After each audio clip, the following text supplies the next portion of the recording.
ನಮಸ್ತೆ ಎಜಿ ನ್ಯೂಸ್ಗೆ ಸ್ವಾಗತ.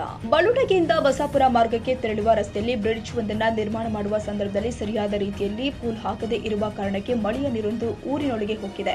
ಮನೆಗಳ ಒಳಗಡೆ ಮಳೆ ನೀರು ತುಂಬಿ ಜನ ಮಲಗೋಕ್ಕೂ ಜಾಗ ಇಲ್ಲದಂತಾಗಿದೆ. ಜನ ಊಟ ಮಾಡೋಕ್ಕೂ ಏನು ಇಲ್ಲದಂತಾಗಿದೆ. ಹಾಗಾದ್ರೆ ಜನ ಏನು ಮಾಡೋದು ಅಂತ ಆತಂಕದಲ್ಲಿ ಇದ್ದಾರೆ.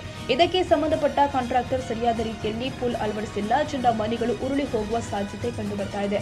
ಸಾರ್ವಜನಿಕರು ರಾತ್ರಿ ಇಡೀ ನಿದ್ದೆಗೆಟ್ಟು ವರ್ಣನ ಆರ್ಭಟಕ್ಕೆ ಬೇಸತ್ತು ಹೋಗಿದ್ದಾರೆ. ಬಾಲಪ್ಪ, ಚುಳಿಗೇರಿ ಮತ್ತು ದ್ರಾಕ್ಷಣೆಂಬ ಬಂಡಿ ಇನ್ನೂ ಹಲವಾರು ಬಡ ರೈತರ ಮನೆಯಲ್ಲಿ ನೀರು ಹರಿದು ಮನೆ ಬೀಳುವ ಸಾಧ್ಯತೆ ಇದೆ. ಕಾಂಟ್ರಾಕ್ಟರ್ ಮಾಡಿದ ಒಂದು ತಪ್ಪಿಗೆ ಬಡ ರೈತರ ಕುಟುಂಬ ಇವತ್ತು ಬೀದಿಗೆ ಬಂದಿದೆ ಎಂದು ಹೇಳಲಾಗ್ತಾ ಇದೆ.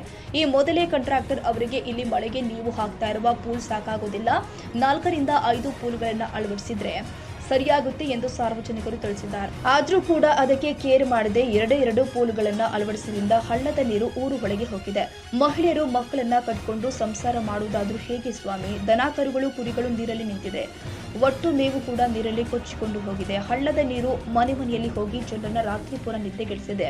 ಒಂದು ಹೊತ್ತಿನ ಊಟಕ್ಕೂ ಕೂಡ ಗತಿ ಇಲ್ಲದಂತಾಗಿದೆ. ಹಾಗಾದ್ರೆ ಇದಕ್ಕೆ ಸರಿಯಾದ ರೀತಿಯಲ್ಲಿ ಹಳ್ಳದ ನೀರು ಮುಂದೆ ಹೋಗ್ಲಿಕ್ಕೆ ದಾರಿ ಮಾಡಿ ನೀರು ಹರಿದ ಮನೆಗಳಿಗೆ ಪರಿಹಾರ ಕೊಡಬೇಕು. ಇಲ್ಲವಾದ್ರೆ ಸಾರ್ವಜನಿಕರು ಉಗ್ರ ಹೋರಾಟ ಮಾಡಲು ಸಿದ್ಧರಿದ್ದಾರೆ ಎಂದು ತಿಳಿದು ಬಂದಿದೆ. ಈ ಬ್ರಿಡ್ಜ್ ಕಟ್ಟಡವನ್ನ ನಿರ್ಮಾಣ ಮಾಡುವ ಕಾಂಟ್ರಾಕ್ಟರ್ ಮತ್ತು ಇದಕ್ಕೆ ಸಂಬಂಧಪಟ್ಟ ಅಧಿಕಾರಿಗಳು ಸ್ಥಳಕ್ಕೆ ಭೇಟಿ ಕೊಟ್ಟು ನೀರು ಹರಿದ ಮನೆಗಳು ಹಾಗೂ ಬೀಳುವ ಸಾಧ್ಯತೆ ಇರುವ ಮನೆಗಳನ್ನು ಪರಿಶೀಲಿಸಿ ಈ ಕೆಲಸವನ್ನ ಸರಿಯಾದ ರೀತಿಯಲ್ಲಿ ಕೆಲಸ ಮಾಡಲು ಎಚ್ಚರಿಸಬೇಕು ಎಂದು ಜನ ಆತಂಕ ಸೃಷ್ಟಿಸಿದೆ.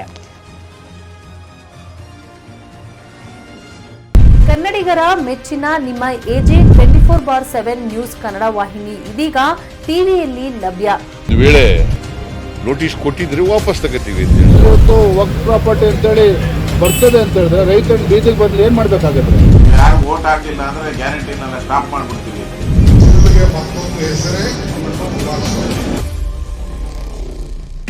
ಕರ್ನಾಟಕ ಮತ್ತು ದೇಶ ವಿದೇಶ 360 ಡಿಗ್ರಿ ಸುದ್ದಿ ಹಾಗೂ ಉತ್ತರ ಕರ್ನಾಟಕ, ಬೆಳಗಾವಿ, ಬಾಗಲಕೋಟೆ, ಧಾರವಾಡ, ಹಾವೇರಿ, ಗದಗ, ಬಿಜಾಪುರ ಜಿಲ್ಲೆಯ ಕ್ಷಣ ಕ್ಷಣದ ವಿವರವನ್ನ ಪಡೆಯುವುದಕ್ಕೆ ಎಜೆ 24/7 ನ್ಯೂಸ್ ಕನ್ನಡ ವಾಹಿನಿಯನ್ನ ಲೈಕ್ ಮಾಡಿ, ವಿಡಿಯೋಗಳನ್ನ ಶೇರ್ ಮಾಡಿ, ಕಮೆಂಟ್ ಮಾಡುವ ಮೂಲಕ ನಮ್ಮ ವಾಹಿನಿಗೆ ಸಹಕಾರ ನೀಡಿ ಮತ್ತು ಚಾನೆಲ್ ಅನ್ನ ಸಬ್ಸ್ಕ್ರೈಬ್ ಮಾಡಿ. ಧನ್ಯವಾದಗಳು.